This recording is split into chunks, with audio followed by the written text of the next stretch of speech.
Bienvenue à Arnancourt, Haute-Marne, dans la vallée de la Blaise. Ici et pas ailleurs, car nous avons rendez-vous avec lui, Jésus. Poncho mexicain sur le dos, autour de son front un bandeau. Il est barbu et chevelu. Oui, Jésus-Christ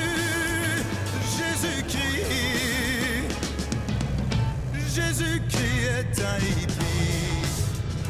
Jésus Harley Davidson, un biker avec son cortège d'apôtres.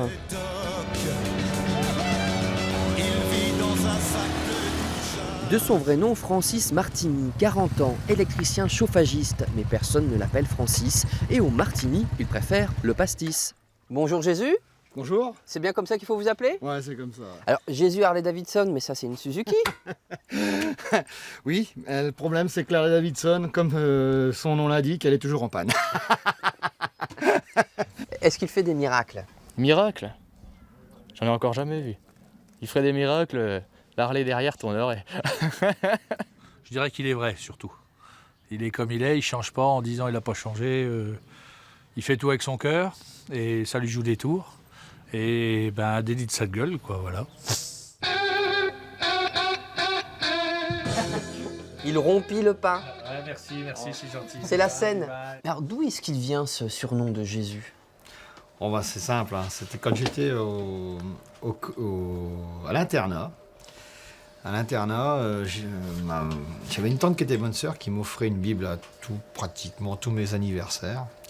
Et donc j'ai dit je vais commencer à la lire parce que bon, quand on lit des bouquins, il y a toujours référence à la Bible. Donc j'ai dit je vais lire la Bible.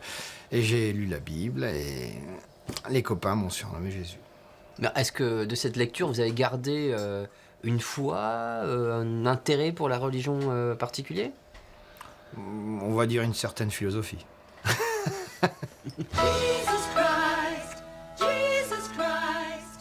Avec la croix, vous allez quand même jusqu'au bout du personnage.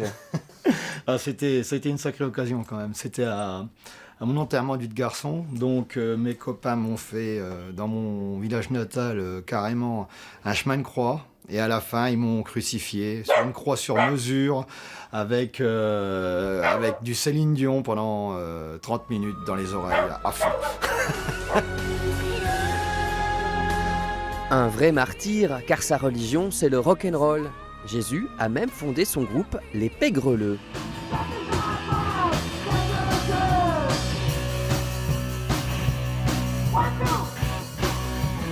Un groupe familial avec sa femme, son neveu, la copine du neveu et son beau-frère. Des reprises surtout, ils peuvent tenir 3 heures.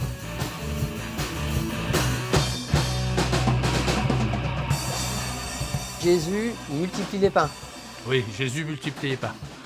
Mais un pain, c'est de l'argot au Marnais pour dire c'est une fausse note en fait. Mais c'est le roi de la fausse note, donc multiplie les pains. C'est pour ça qu'on est le plus mauvais groupe du monde.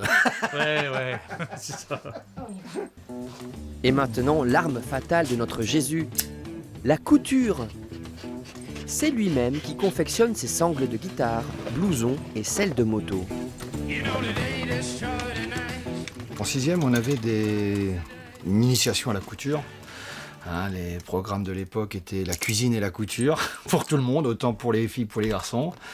Et puis ça m'a bien plu d'apprendre à m'initier à une machine à coudre. Et puis j'ai commencé à piquer donc la machine à coudre de ma mère. Et puis voilà, de fil en aiguille, qu'on va dire. Ce talent lui a valu de passer dans l'émission Coups humains de M6. Il s'y est fait remarquer par le public et par les professionnels puisqu'il est devenu l'ambassadeur d'une marque de machines à coudre et s'est mis, lui, le rocker, à donner des cours de couture. Ça a débloqué chez les hommes, tous les hommes qui faisaient de la couture, qui s'en cachaient, de m'avoir vu à la télé, de développer, dire voilà, je peux dire que je fais de la couture, ça fait pas femme, ça fait pas gay, ça fait ça fait voilà, il y a des mecs virils qui font de la couture, pourquoi pas moi.